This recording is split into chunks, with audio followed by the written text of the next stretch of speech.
We had put this huge bale of hay out in our pasture, and my horse goes over and starts chewing on it. But he comes back over to me, and he looks really lethargic. In my mind, I hear "I can't breathe" really, really, really loud. It sounded like myself screaming to myself in my head.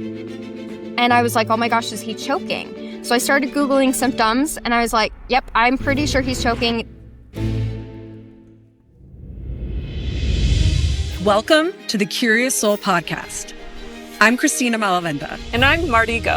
We're two best friends exploring the deeper meaning of life And the moments that connect us all.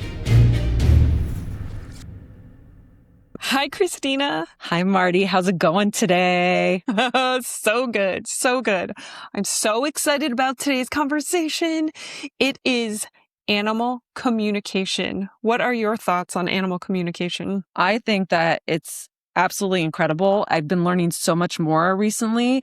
And the fact that it can help the humans and the animals to heal whatever issue may arise. It's like some of these stories are so profound. And I really connect to it too, because my love of animals has been so deep my whole life.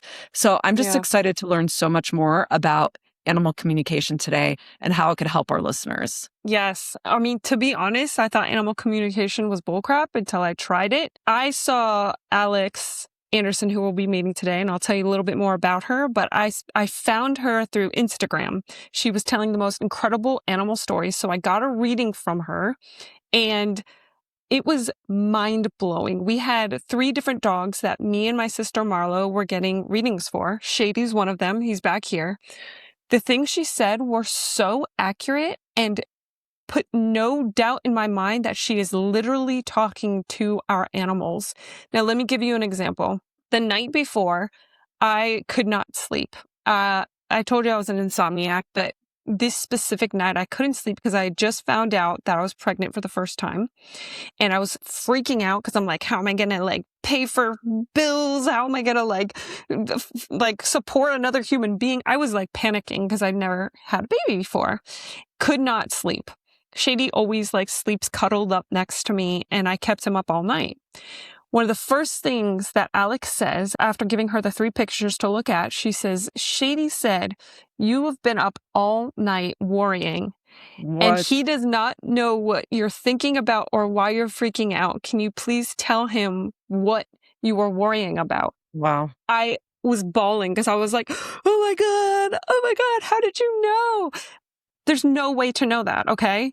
That was evidence number 1. Evidence number 2, my sister has a dog who was rescued from a hoarder situation named Snoopy, and Snoopy has been very skittish, very traumatized, cannot be touched by people, does not trust people, runs away and bites my sister's husband, Steve.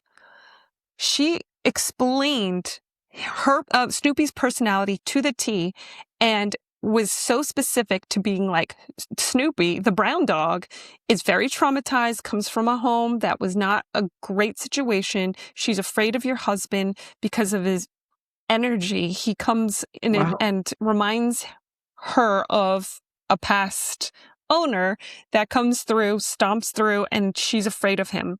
And she's also afraid that this is too good to be true and that you're going to give her up. She said that unprompted just by looking at a picture. Then she connected with the dog, Snoopy, telepathically.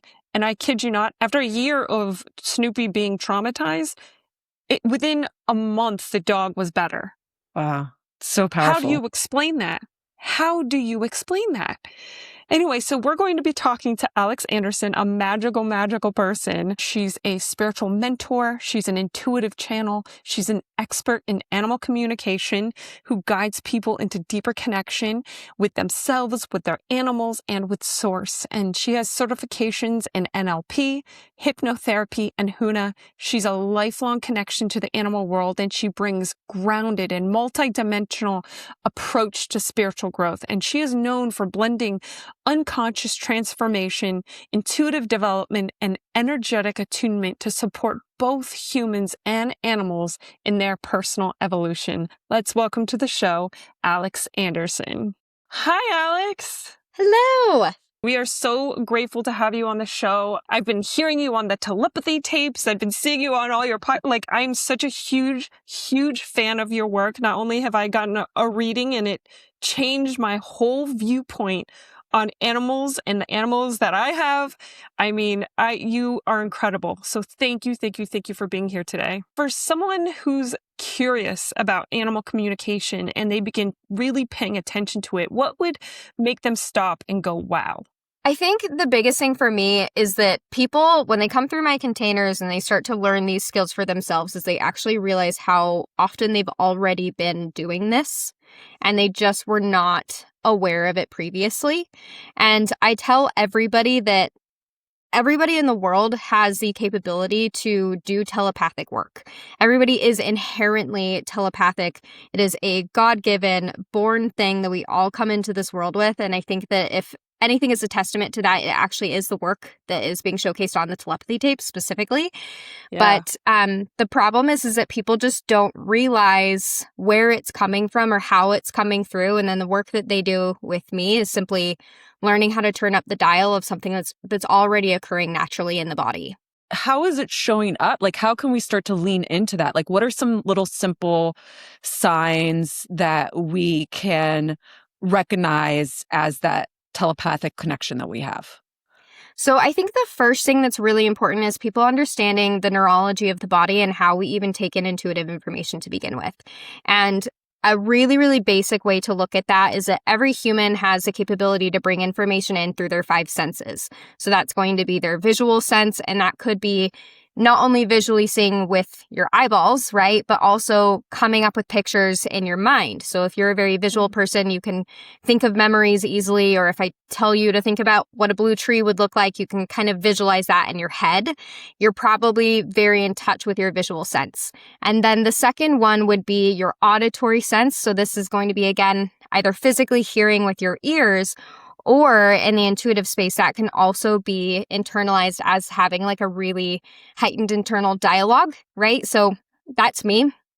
I like to describe it and make jokes that I have a constant staff meeting going on with myself in my own head, right? So that strong inner dialogue. And not everyone has that, which was shocking for me to learn many years ago. I just learned that too. Yes.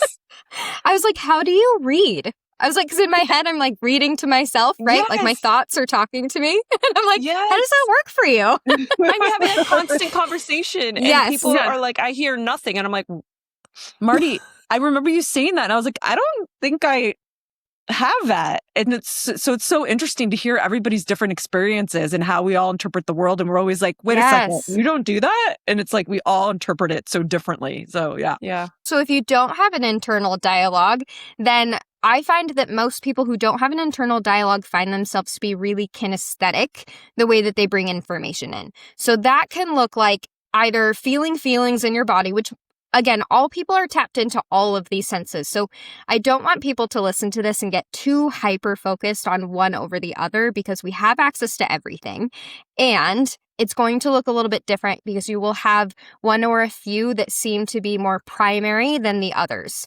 So for those who are kinesthetic, it's going to be literally feeling feelings in the body. So if somebody tells you about an injury and you're like, oh man, that would hurt so bad, I can like almost feel that actually in my own body as you tell the story, you're probably really kinesthetic. Yep.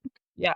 And that can also come through as a sense of inner knowing, where all of a sudden you know some information to be true, but you don't know how you know it. So like, for example, for those who are listening, you know, if your friend tells you about a new guy that she's dating and you just have this sort of hit that's like, oh, that's not going to work out. But you're like, where did that come from? And then later it turns out to be true. Now, we don't want to get carried away with that, right? But later that turns out to be true. That is sort of your gut inner knowing. And that's how information comes through to you. Oh my God. So I do have a little psychic in me. Everybody does. This is the thing about my work that is so important, because it's like everybody does, and I'm just showing you where it's already coming through. So with animals, It's first of all, like diagnosing, figuring out where that information is coming through. The other two senses are olfactory and gustatory. It's essentially your sense of taste and smell. However, those aren't typically people's primaries. And I say that with the caveat that I did have one student come in right off the bat with a really, really, really, really strong sense of smell when she was doing her sessions. A little less common, but typically it's going to be the visual, auditory, and kinesthetic that's going to be that primary focus. So after information comes in through your five senses, it is then filtered, distorted, and generalized at the unconscious level. And that is filtered through our experiences, our beliefs, our history, emotions, all of those sort of unconscious energetic filters that are happening behind the scenes that truly run about 95% of the behind the scenes during our day-to-day experiences. That information gets filtered through there. And that's a really important thing to note because that's where people tend to create stories around intuitive information that's trying to come through because naturally we are going to filter it. That's also, though, the time where people will receive the information and then the conscious mind comes in and is like, well, is that even true? Maybe you made it up, right? And it starts to kind of play the monkey brain thing. Yep. But the important piece to recognize and remember is that all of your senses are bringing in the intuitive information 24/7. That's getting filtered at the unconscious mind, and the unconscious mind will bring it in raw, real, and then it will get filtered. And the conscious mind is the thing that regurgitates it out. So would you say the first senses that you get about the question, you say it before you even say an interpretation of what your mind would filter it out as? Yeah. So when people are learning this skill, I always tell them first thought, best thought. So the first thing that comes to mind is likely going to be the most accurate piece of information. So if you're beginning this at home and you're wanting to work on this with your own animals, what I tell people is that pay attention to the random things that seem to come in out of nowhere, right? You're doing the dishes and all of a sudden you're like, I think my dog wants to go on a walk. You did not make that up. That information came in through your dog. That was not your idea. Or I think they're having this issue. I just had this actually where a client of mine has a dog and she's really, really, really sensitive to sound. But she loves to go to like ball games and different things like that. But she gets nervous when she's there because of the noises. And she had the idea, she's like, well, do they have headphones I can wear? And she showed me like a picture of what looked to me like human headphones. And I was like, I don't know that that's a thing. And so I'm sharing this with the owner and they're like, we were literally just Googling that last night. Oh my God. And so it's like that piece exactly that I'm like, okay, they weren't just Googling it out of thin air, right? They got that information from her and she validated it in our formal session. So it's like those types of things to pay attention to. That's amazing. So for when you did our reading, you looked just at a picture of 3 dogs and you just looked at it and you didn't even see our dogs in real life and you were able to come through with like very specific information. So is it just enough to see the picture or can you literally just give a name and not see the picture? Like, how does that work? Sure. So technically somebody could give me a name and I could tune in. We don't necessarily need the picture, but most professionals will use a picture so that we can maintain a level of focus in that the entire time so that we also can have a focus on I'm connecting with this particular individual. And the picture can be nice that, I mean, you probably noticed this too, Marty, that when I connected in, it was like, yes, I was looking at the picture and I used the picture to tune in. But after that, I'm kind of looking all over the room. And it's like, I just want to make sure that I'm focused in and connected to the exact soul that I'm trying to connect to. And then after that, once I'm connected, I'm good.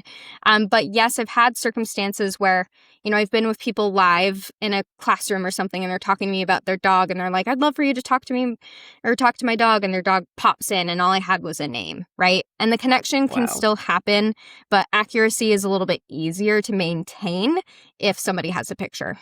Alex, your background and your experience, I think, is so fascinating and makes this experience so much more accessible. I'm wondering if we can talk about that, like your first experience with it, and then your path forward on it, and how it's something that everybody, we all have intuitive abilities, but your background in neurology, I think, really paints this kind of like scientific aspect of it that sometimes people need to Yes. kind of like grasp onto to kind of understand these things that maybe are a little bit more unexplainable, but you're so good at explaining this stuff. So I'm just wondering if we can maybe talk a little bit about your backstory. Absolutely. I think I'm so good at explaining this stuff because I'm really grateful that my journey into this was a bit backwards compared to most people. Mhm. In the sense that, I was not the Snow White child, right? Like I loved animals, but I was not the kid that everyone was like, "Oh, she has a weird connection to animals," right? She's definitely like it was not a conscious this child is psychic thing, and it was definitely something that was, not nurtured in me. So I didn't start working this skill until I was in my 20s. And don't get me wrong, I was open to these things. I had hired mediums before. I also hired animal communicators, but I was not of like full conscious intent that I was going to do it myself. And I actually came from the world of real estate. And in my real estate endeavors is how I got into neuro-linguistics and hypnotherapy, because I've been obsessed with the brain since I can remember. My parents are so wonderful. They put me in therapy when I was 12 because they were going through a divorce, and they were like, "Oh, let's make sure our kids have everything that they need." And I'm so grateful for that because I learned at a really young age that taking care of the mind was really important. And it opened up a huge journey for me that has led me here.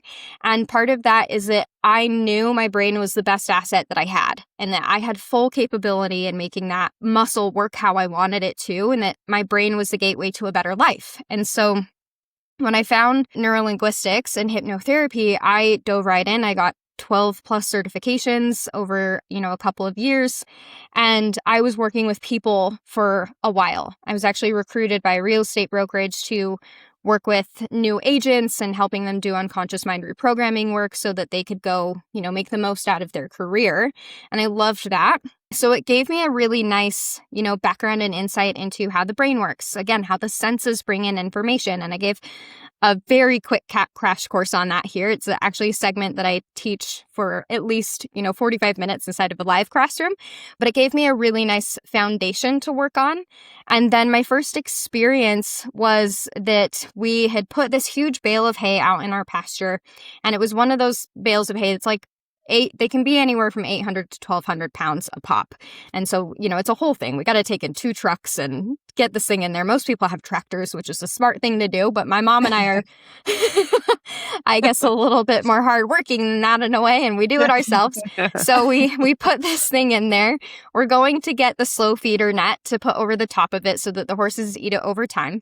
And my horse goes over and starts chewing on it, munching on it. Natural, normal. We want them to do that. But he comes back over to me, and all of a sudden he looks really lethargic. And I'm looking him over, and I'm like, what in the heck is going on? I've had horses since I was 12, and these symptoms that I was noticing were not symptoms I'd ever seen in any of our horses in the past. And he had snot coming out of his nose, and I was like, is he colicking? Like, it doesn't quite look like colic. And all of a sudden in my mind, I hear, I can't breathe really, really, really loud. So for me, since I'm an auditory person and I have a really strong internal dialogue, it sounded like myself screaming to myself in my head. Wow. So it does not sound like anyone else's voice. This is where I think people who are auditory actually tend to mistake their intuitive hits for their own thoughts the most, because when we're in a natural waking state, it sounds like us. So, but it seemed to come out of nowhere. And I was like, oh my gosh, is he choking? So I started Googling symptoms, and I was like, yep, I'm pretty sure he's choking. It does not look how you think it would look with a horse. And called the vet, described it to the vet. He was like, yep, he's choking. Don't panic. He could probably resolve, like most of the time they resolve it on their own. But, if you want to be safe than sorry, you can bring him in. And I was like, nope, I'm a safe than sorry kind of girl. We hauled him in, and sure enough, they did have to tube him and clear the blockage. And he was okay. But that was my first experience, and I was like, it was very undeniable. And I didn't tell anybody about it because I did have a human moment where I was like, am I losing my mind? Am I crazy? Yeah. But that was my first experience of like, okay, so this is possible for everyone. I know that now. How can I build the muscle on purpose with purpose? Wow. Do you think any of the certifications kind of opened you up to that, and like all the like psychology and the study of all that was like kind of like your bridge to it? Absolutely. And that's actually what I'm so obsessed with now. And I have always been obsessed with anything that bridges science and spirituality.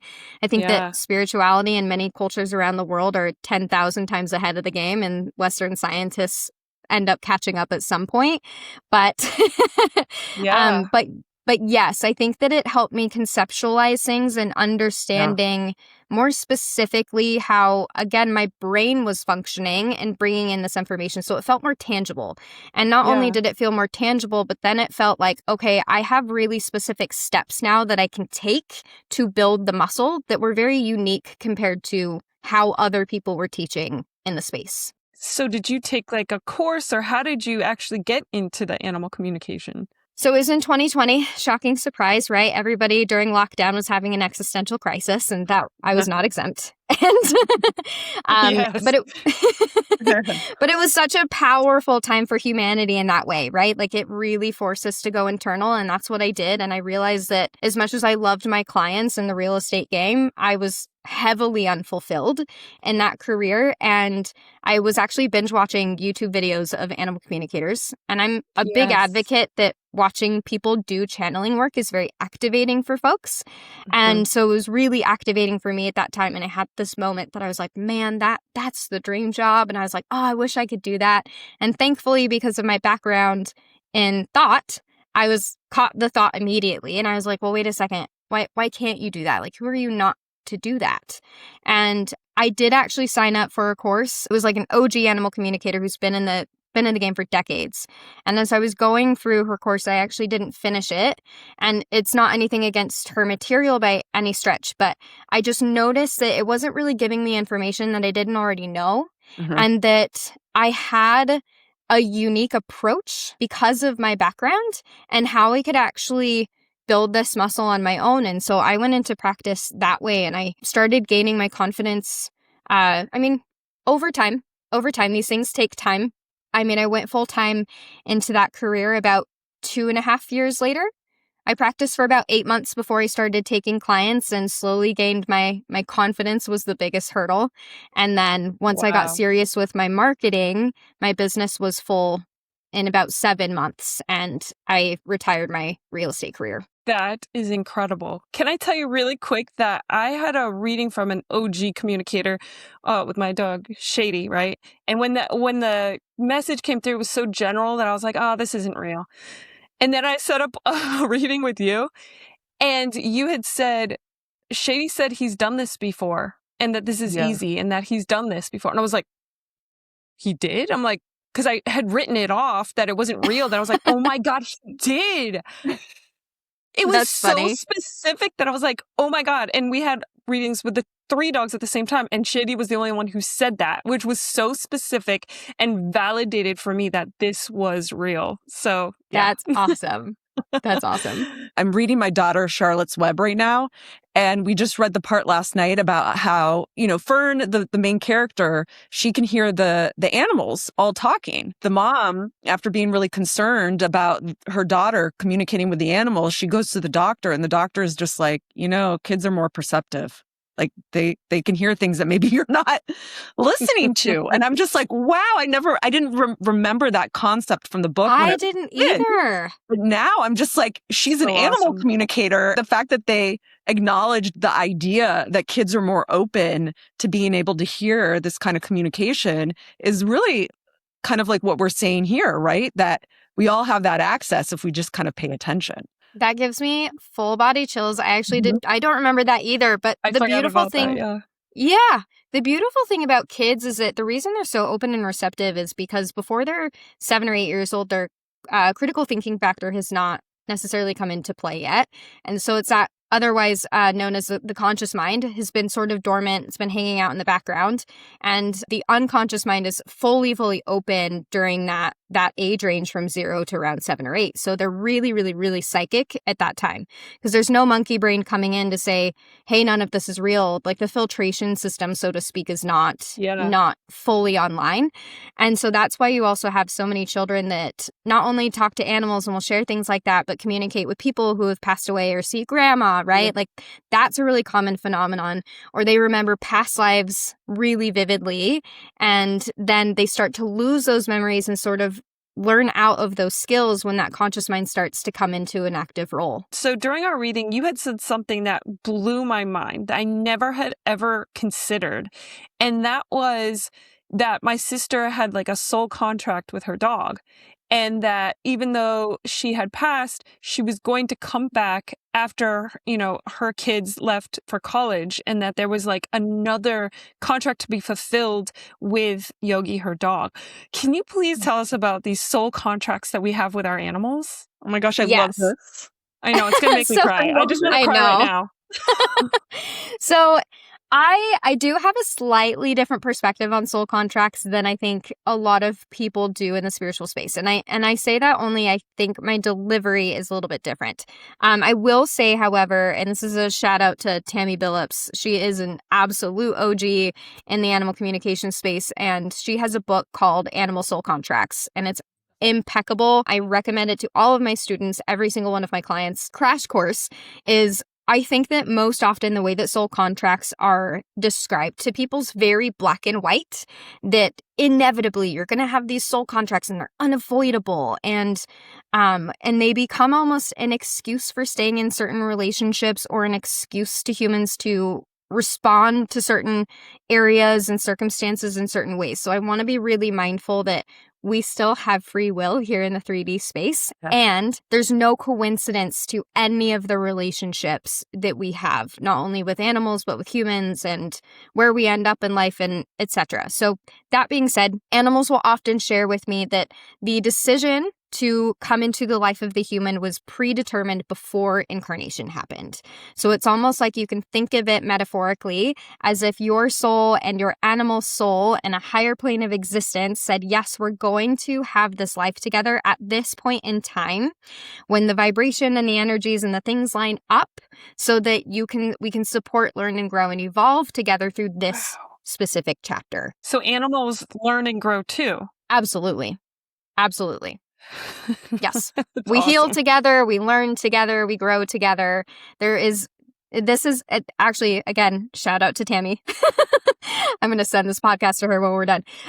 But she also has another book that she talks about, how animals and humans heal wounds together. And that is also really good. And there's also another one called Your Dog is Your Mirror. And that one was written by a trainer. That. Yes. And that also gives really, really, really good insights. And I find that to be very true in my work, that our animals are very often mirroring sort of our unconscious, unresolved wounds, so that they can be supporters in us and we are supporters of them, and mutually healing things together and growing.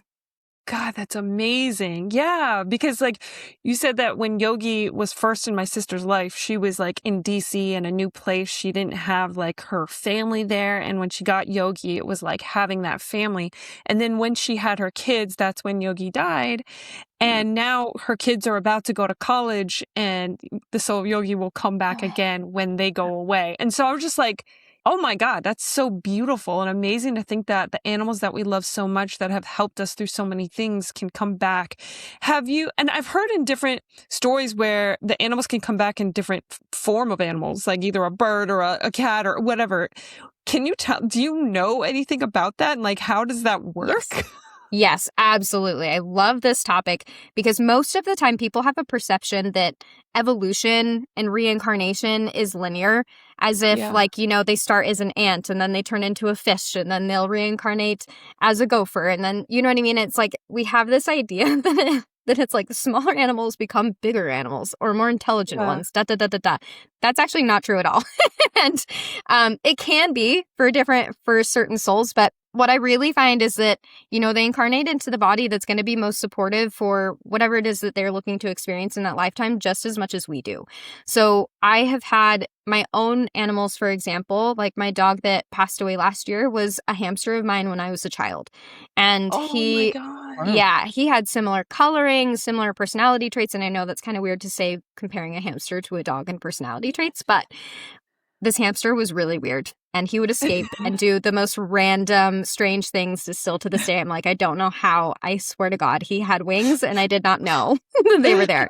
But he was a bird in the life before that.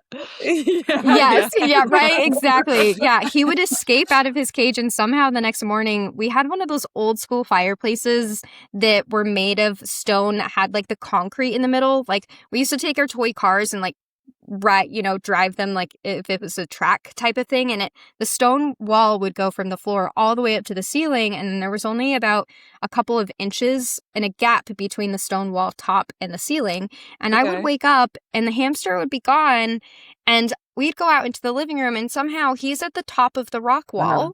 I'm like, I don't even know how he made it up there. Like, how did he manage to track his way up and make it to the top for one? And then we'd be freaking out, right? I'm like trying to get my parents so we can get him down. And next thing I know, he's jumping off the top of the rock wall onto the floor. And he would do that all the time. So strange. Anyway. He was probably like, look at me. I'm amazing. Yes. I'm coming back. I'm a part of your life. Don't forget me. Well, and I loved him. I loved him so much. But he was the one that I have a story that I share in my book that I bred my hamsters behind my parents' back. And it's because I loved this hamster so much that is a really young, like, don't come at me for this. I was a child. But but I loved him so much. I was like, I need babies because I know he's not going to live very long. That's hilarious. Anyhow, how old were you? I think I was in like the 4th grade. Wow. Oh my God. That was intuitive. To have that foresight. Yeah, exactly. Yeah. And you loved animals your whole life. So my whole life. It was a natural progression to where you ended up. Yes.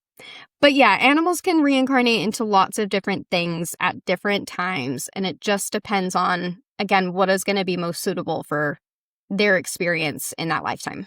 I think I've heard you say that humans can incarnate as like horses in next life too. Can you tell us more about that? Because that's fascinating. So I've heard mediums say before that all horses used to be people. And I'm not ever going to make a generalized assumption across an entire species that way, but I can share with you that from my experience, every horse that I've had communications with have been a person in a past life. So that does hold to be true, and I'm still open to the possibility of there being exceptions to that. But yes, every single one of my horses has described human past lives. All of my clients, our other trainer, Kayla, her horse actually described a past life with Kayla specifically before they met each other in this one. Yeah. And my horses have actually described similar things to me as well. And, multiple lifetimes before we met each other again in this one. Wow. So that is pretty common. That is so cool.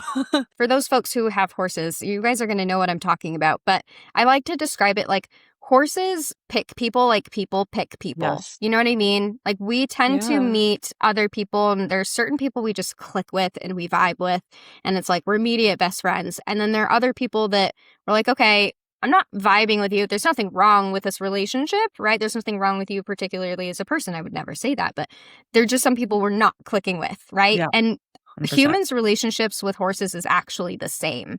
And it's like we find horses that we're like, oh yeah, I vibe with you. We're a match. And then there are other horses that I'm like, I love you unconditionally, but I can tell you and I are not a match. And so there's just a little bit of a difference in energy and the way that we cultivate those relationships. Okay, gotcha. Was there any like specific past lives that your horses have told you that are interesting? Because I'm just like so fascinated by that. Many. Depends on how weird we want to get. But I have had... Oh, I'm weird. I love it. I love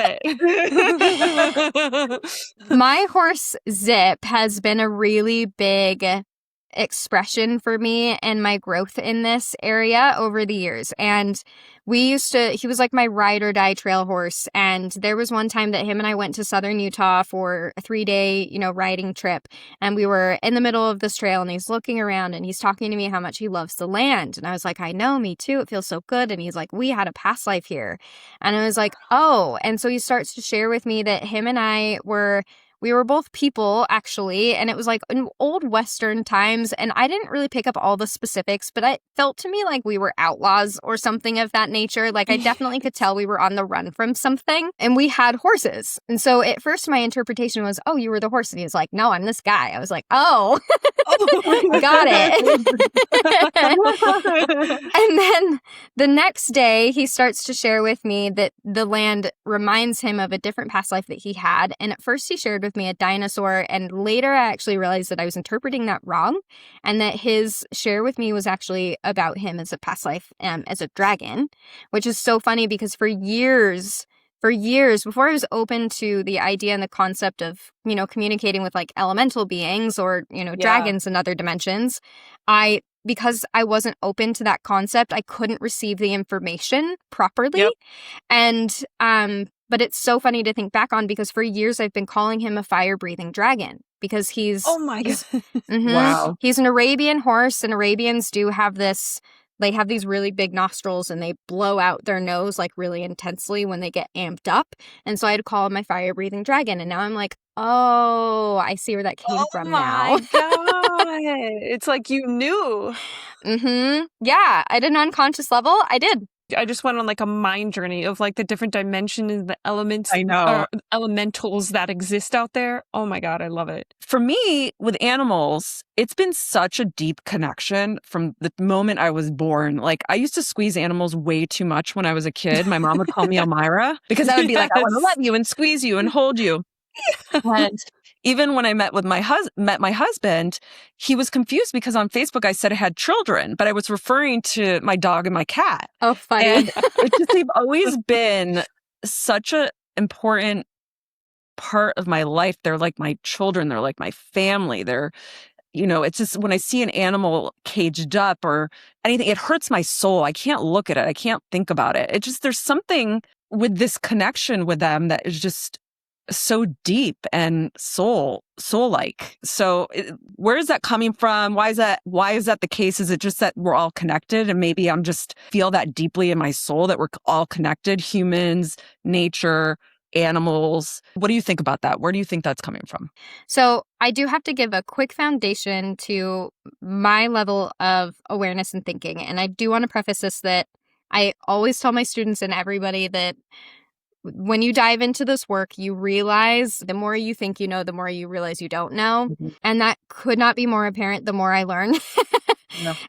But to my understanding, the way that I like to view it is at the highest level of truth, everything is all one, right? There's nothing but one consciousness. And every single one of us here is an individualized expression of that one consciousness. And animals are no different. Right? Anything that has sort of a soul, so to speak, some consciousness to it, so to speak, which to me is basically everything, is just a fractal or a flavor of the one consciousness. And we're all just here experiencing and learning and growing together. And the more we learn and grow together, the more source and that one consciousness learns and grows and evolves as well. And it's learning and growing and evolving through us. And so I think that there is an element at a really deep soul level that some of us in our expression of that consciousness has decided to come down and say, I'm going to wake people up, right? Like I'm going to do something to help change the vibration of the planet, change the frequency in which we're inhabiting and how we're taking care of things. And we recognize each other in our expression. And I think that's the thing that actually ultimately creates that connection, especially with animals. And with humans in particular, we do come in with this default system that actually is literally coded and designed to keep us feeling like we are separate than source, right? Like separate from that one consciousness. And there's a beautiful reason behind that we won't get into right this second, but I'm wanting to bring this in because what we're recognizing in animals is that they don't have that human default system that we are literally and biologically programmed to experience. And so what they're doing is they're just like full expressions. They're unconditional love. And that is a true expression of that one consciousness, right? Of source. And so it's like we see that and we're like, oh my God, I want what they're having. And so it's like we're so attracted to them and we're so connected to them. And it's really truly because they're holding up a mirror to us to be like, that's actually you, right? And we just don't recognize that. That's amazing. I once talked to an animal communicator who had mentioned that when she is communicating, the animals tend to have no emotion. It's just very kind of, I wouldn't say matter of fact, but is that true with you, Alex? Like the loving energy, but also more a peace energy? And is that in the way that they communicate? Great question. So I think it really, really depends. I think that there is a level at which animal communicators are supposed to go in as emotionally neutral as humanly possible. And the biggest reason for that is because we are the space holders and we want to be really hyper aware of our own biases, judgments, filters, so on and so forth, because we can skew the information that's coming through without even realizing it. Yeah. And I see that actually in the mediumship space all too often, where they will receive some information and they will insert their own judgments and create stories around the information. And that's actually a really dangerous thing to do with clients who are really receptive and suggestible to what you're sharing. Yeah. So with animal communicators, it's pretty widely known across the board that we should be as neutral as possible. My interpretation would probably be that communicator is perhaps a little bit too neutral in a sense and is not necessarily open to the range that animals could bring through. And I find that, yes, there are many circumstances in which emotionally they're probably way, way, way more evolved than we are. And I cannot say that there are not certain circumstances in which I'll communicate with them and they have an emotional component. I actually just communicated with a dog the other day who just recently lost her parents in an accident, and she was around for the accident. She saw the whole thing happen, and she was actually the one who went and found the police. And it was, and she... The dog found the police? The dog, so people around called the police. The dog actually went to the parking lot and left the scene, went to the parking lot, found the police, and literally walked them to where the accident had happened. Oh my God. Really incredible. And when I came through her space and was communicating with her, she still was processing some of her feelings around the accident. Now, animals do have a completely different perspective on death than we do. Yeah. So they're not going to showcase the same emotions that we do. And I do agree with that perspective that they don't experience things like shame and guilt like humans do. Like there's none of that there, but they absolutely have emotions like being happy and being sad and being anxious or frustrated. And I think that that's very apparent even when we just have day-to-day relationships with them. But you can pick that up in an animal communication session for sure. Like if I were to try and communicate with the dog in the midst of, an aggression incident, like I wouldn't be able to get through to him, right? Because his instincts, his energetic bodies are really, really enthralled in a very 3D experience. So animals have 4 energy bodies like humans do. And one of those energy bodies is the spiritual body. And the spiritual body it still works with all the other bodies constantly, but you can kind of think of it almost like the element of the higher self in a way, but it's not separate from anything else. And I think that sometimes people can tend to tap into that level of the animal's consciousness that doesn't as much carry some of the 3D elements, so it can feel less emotional, if that makes sense. Yes. But I think that's where different communicators are a little bit different and usually don't have that understanding of the energy bodies there. Interesting. I heard someone say once, maybe it was you, because I listened to all of your videos. But there was someone who said that if you show the great amount of love to your animal and almost humanize it and treat it like it's like a family member, you can actually help that soul evolve faster because you are giving so much love and attention to it. Is that true? It's kind of yes and no, and I actually want to be really specific here because I actually find that people humanize animals too much and don't actually give them a sense of autonomy. And this is also that level of neutrality that comes in with animal communication that is really important, right? Like, I don't want to watch a lion necessarily go after a gazelle because that hurts my heart, but also I have a lot of respect and reverence for the fact that the lion needs to eat and everything in the world and in the ecosystem has a right to exist, right? And this is something that my animals have taught me so much about over the years, is how much we humanize them and actually take away their power when we do that. So, for example, like we over accommodate things sometimes. So, for example, built all these shelters for my horses one year because I was like, oh, this winter's really bad. We need extra shelters. Like, to me, I'm like, I wouldn't want to be out in the cold, right? Like, so I want to give them all the accommodations and make them as comfortable as possible. And I put the shelters up and nobody's used them. And I was like, what the heck, guys? And they're like, we're actually good here out in the snow. And I was like, oh, right. So we do tend to sort of over-insert ourselves in certain circumstances. And that in no way, shape, or form means we should not take action when action should be taken on the behalf of their safety. But I find that also in the world with rescue animals too. So when people have an animal that they've adopted, it's very common for humans to get super caught up in the story of that animal's past and over-accommodate in their healing journey. So to give you an example, this is super common that people go adopt a dog, they'll go home, they'll realize this dog has certain triggers and then has behavioral issues because of those triggers, right? They start to remember whatever the dog's past is. And for one, we have an accident that we will then introduce the dog with that past. And energetically, that's not fun for them, right? Where it's like, here's Fido. He was a street dog and he had to live on his own. And here is a whole laundry list of all the horrible things he had to go to until he got here. And it's like we introduce the dog to people that way. And so it's like we're actually traumatizing them, right? Yes. And energetically, it's like that's not enjoyable for them, right? It's like into a pity world. We're like, oh, yes. And then we keep it going. Oh, yes. Wow. So we're perpetuating the energy of where they were versus where we want them to go.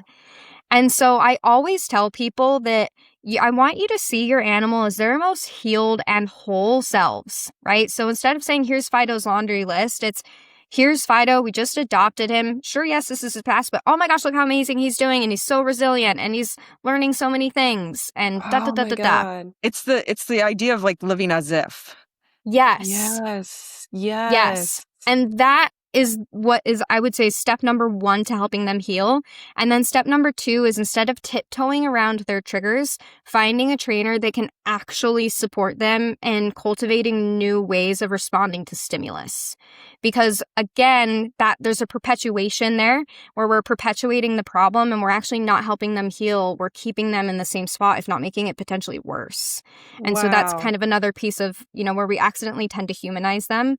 And it's like, actually taking them in this direction is going to be the thing to help them evolve and the thing to help them grow. And perhaps, yes, from there they can do other things. I've had animals share with me that I have a client who rescues cats. And we did a session with all her cats that she rescued and had passed on, and many of them were seniors. And they were so thankful to her because they were like, now, like, she was our healing spot, and now I'm going to go do these other things. Like, I'm actually not going to reincarnate there. They kind of described it metaphorically like she was a graduation spot for a lot of those cats, where they could just kind of shed some things and then pass on, and their soul went off to do other things afterwards. That's beautiful. Oh my God, that's amazing. We've talked about so many amazing stories. Is there like a specific story that you like to tell that can paint this picture of really what animal communication can do? Yes, actually, I have one of my most favorite stories. It's a behavioral case, and behavioral work has actually been some of my most favorite and cherished work over the course of my career. And it is important to note that with an animal communicator, just because an animal communicator tells an animal not to do something doesn't mean that, 1, they will, and 2, that they can.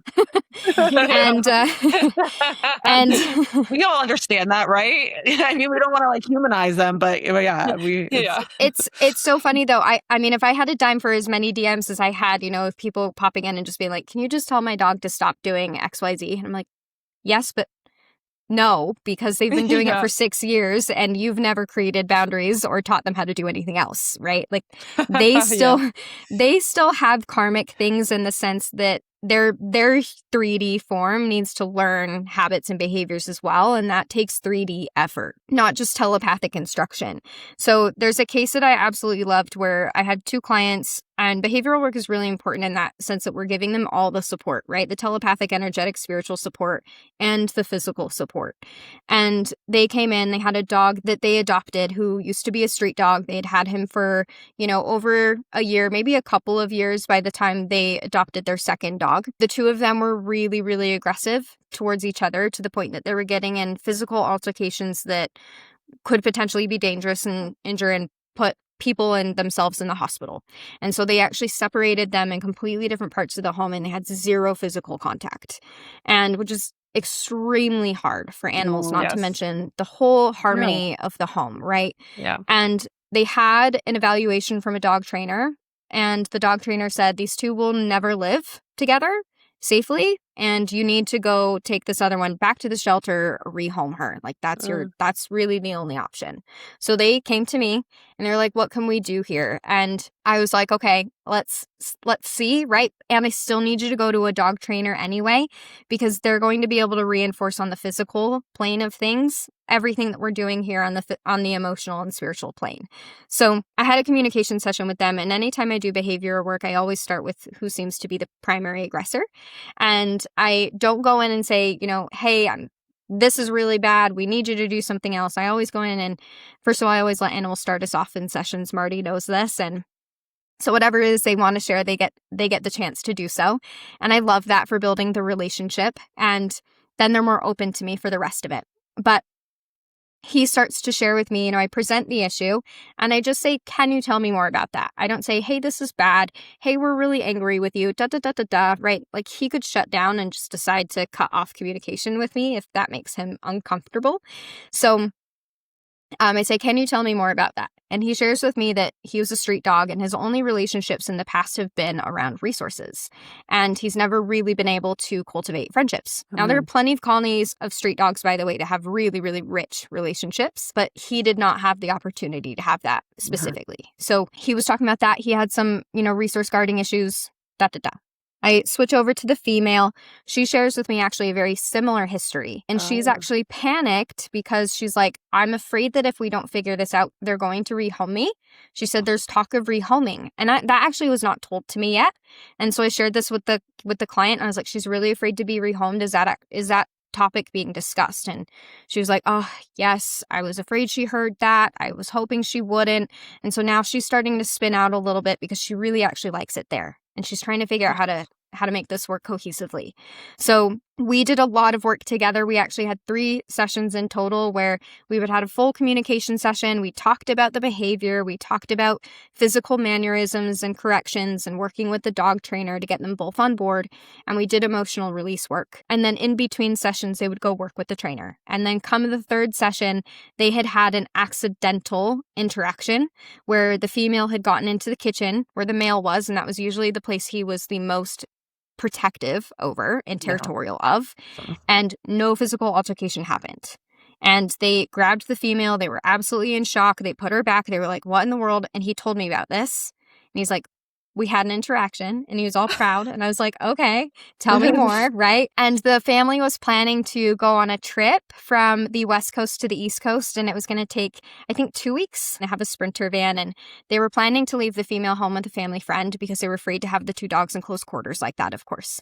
And not to mention, they were planning to go to Europe when they get to the East Coast and leave the dogs with their grandpa. So they were going to leave her home. And the male tells me, he says, I think we're ready. I think she should come with us. And for him to be the one to offer that was a really, really, really big deal because he was the one that was typically causing the problems from the beginning. And he was like, I think we're ready. And she wanted it so badly to just be embraced by him. So they did. They packed him up. They took him. Oh my God. And they did not have to be separated the entire time.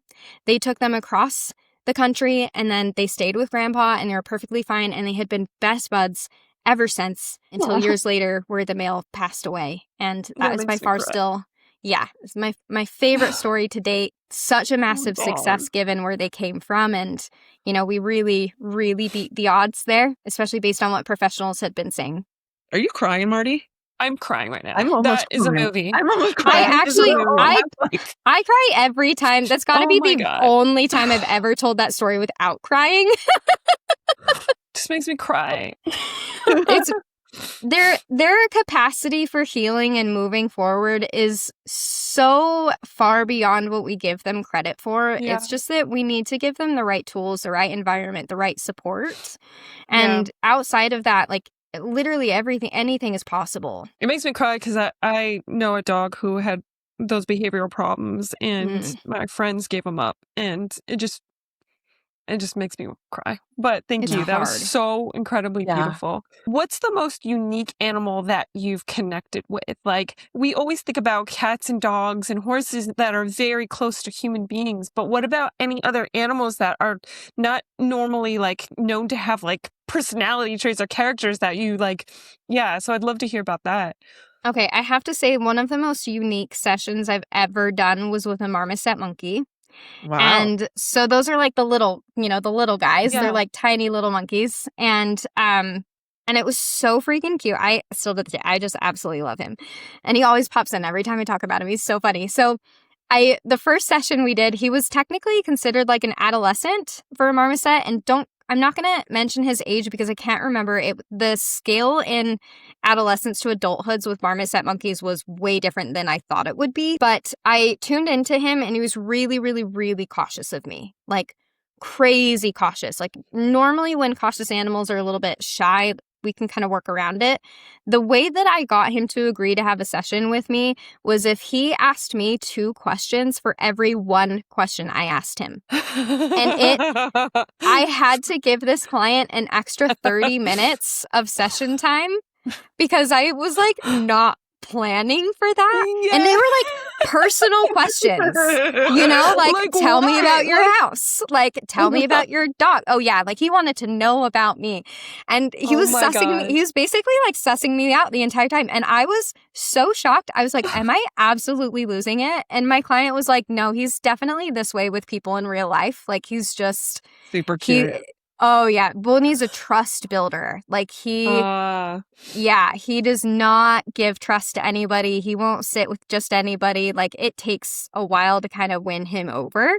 So she wasn't surprised by this, but I was shocked. I was like, I'm so sorry. And she's like, no, I kind of expected this. And I was like, what in the world? Oh my God. So yeah, for every 1 single question I asked him, he had to ask me 2, and then he would be open to me asking the next one.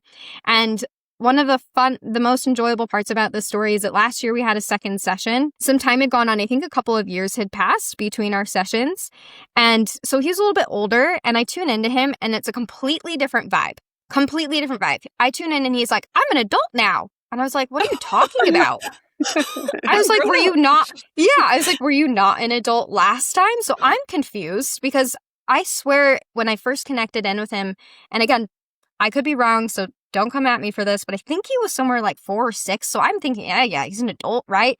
The maturity gauge in my mind is basically dogs. And right when they turn, and horses are similar, right? When they turn about 3-ish, they're adultish. And anyway, so I shared this with her and I'm like, I swear he's like 9 now or something. And she's like, oh yeah, actually technically he just turned whatever age it was, technically now he is an adult. And I was like, get the heck out. I had no idea. And so that entire rapport building process and the cautiousness and all of that stuff was out the window. All of a sudden, he was super confident, really excited to chat. I was like, this is a different animal. Like, I'm tripping right now. And I actually shared a story about him in one of my classes to kind of illustrate what it looks like to build rapport with animals who are shy. Yeah. And he popped in my head and started like telling me to give the students pointers as I'm recording this class. And I was like, I'm going to have to go tell your mom that you dropped in. Oh my God. He could teach a class. Oh, yeah. Oh, yeah. So smart. So fun. How many people do you think you've taught animal communication to? And how do you think your work has impacted them and just your clients in general? So I've taught hundreds of students over the years. I do have a mixture of self-study options for people who are looking for something a little bit, more affordable or a little bit lower ticket and wanting to dip their toes in before they come into a live classroom. But even in my larger live classroom settings, we've had hundreds of students come through. And one of the very biggest things that people always tell me is how life-changing it is. Part of that is my students actually started to joke that animal communication was like the gateway drug into everything else spiritually. And it makes sense because animals are such a safe space to start a spiritual journey. I think people are really afraid that when they start to tap into things, they're going to become available for things that they don't want to be and, tap into things that would be uncomfortable and so on and so forth. And so animals really are a nice, safe stepping stone into that space. And it opens up literally everything. Everything. I mean, you learn how to talk to animals, you can learn how to talk to plants. You can learn how to communicate with, spirit guides and you name it, dragons, elves, if you want to get super weird and into elemental beings, like all of those things are possible and exist and can be communicated with. And animals really kind of open up that gateway. And I mean, just in general, think about how much more rich your life becomes because you start to view things so differently. And I feel like my world flipped on its head when I started communicating with animals. It was like everything I thought I knew about life is so dramatically different now. Like my perspective on things is so different because they have taught me so much over the years. And my students have experienced the same thing. And they will leave to go off and do a vast array of things. A lot of them have become professionals in the field and started in animal communication and actually do more work with angelic beings now. Or I've had professionals come through like vets and chiropractors who then just are using that as an opportunity to deepen the work that they're doing more scientifically speaking. And, people who have just come in to learn to talk to their own animals and have been more enriched by that. And so many scenarios happen. People help find lost animals of friends, or they are able to talk to a dog who is about to cross over and get last wishes and really support that final chapter. And that in of itself is priceless. You know what I mean? Like being able to support an animal and a human as they're getting ready to depart from this 3D space together is really, really, really a huge gift. There's so much I want to talk to you about on that subject that even goes deeper, which we are actually going to do on another episode. But for those people who want to take your animal communication course, what's it called and how can they find you? So we're recording this actually at the perfect time. I did not even think about this. We just opened up my OG animal communication course. It's called Animal Communication for Beginners. And it used to actually be an 8-week course, and it's now a 4-month course and has a ton of support and gives people access to come work with animals who are teachers. So that's a really big, important piece, actually, is working with animals who, all of our animals volunteer for this. They've been teaching our students for many years. They're absolute pros at this. And I always recommend people actually start and work with animals who they don't know, because that's going to build their skills way faster than working with your own, because you will question more often if you're just making it up with your own animal because you know them so well, right? And that connection is already very, very natural. So that would be the space that I would tell people to start. Now, if they're not ready for a live experience like that, and they want to start in something smaller, I do also have what we call the Animal Communication Starter Pack, and it is a 3 mini course bundle that people can purchase and kind of dip their toes into before coming into a live experience. I think I want to do that. That's incredible. Yes, I know. I'm going to do it. I would love to have you. I'm going to take all your courses. Yes, exactly. I'm like, okay, I'm going to start with that just to see what it is. So you mentioned that it opens up people's minds to the possibilities of communicating with all different kinds of whatever it might be. And I think that's a wonderful transition into this idea of what I think we said in one of our other conversations that we're calling the matrix. That's the work that you're doing now. That's kind of a transition from the animal communication into this other work. And we are so excited to talk to you about this. Can you tell us a little bit about that? And then we'll move on to part 2, or maybe Marty can help us transition into this next episode that we're going to have. Yeah, I mean, quick clip. I always tell people that one of the things that we do so well as children, and the reason why we are so deeply and inherently unconsciously connected, is because that conscious mind filter is not yet active, right? And we're always told we have such a strong imagination. And that imagination is actually such a key player in our ability to connect with everything, because the imagination is the gateway into the quantum field. And the quantum field is where everything exists. Even quantum physics shares the same theory. Everything can be created in the quantum. And that is also where you will find things like, different things on different planes of existence, like fairies and dragons and all of that sort of stuff that humans think we've made up in storybooks, that we absolutely have not. We have channeled it through our imagination. Like, the imagination is actually so powerful. And then eventually we're told that the imagination is not real, right? It's just in your imagination. So we slowly lose touch and we lose our sense of trust with not only our imagination, but with our intuition as a whole, because those things are naturally connected, inherently connected together. If we can re-tap into that stuff, then communication with everything is beyond impossible. And not only that, but it's more real than anything we're experiencing here in the 3D space anyway. That's amazing. Wow. So yes, if our listeners have loved this conversation like Cristina and I know we have, please join us for our next conversation with Alex on Huna and manifestation.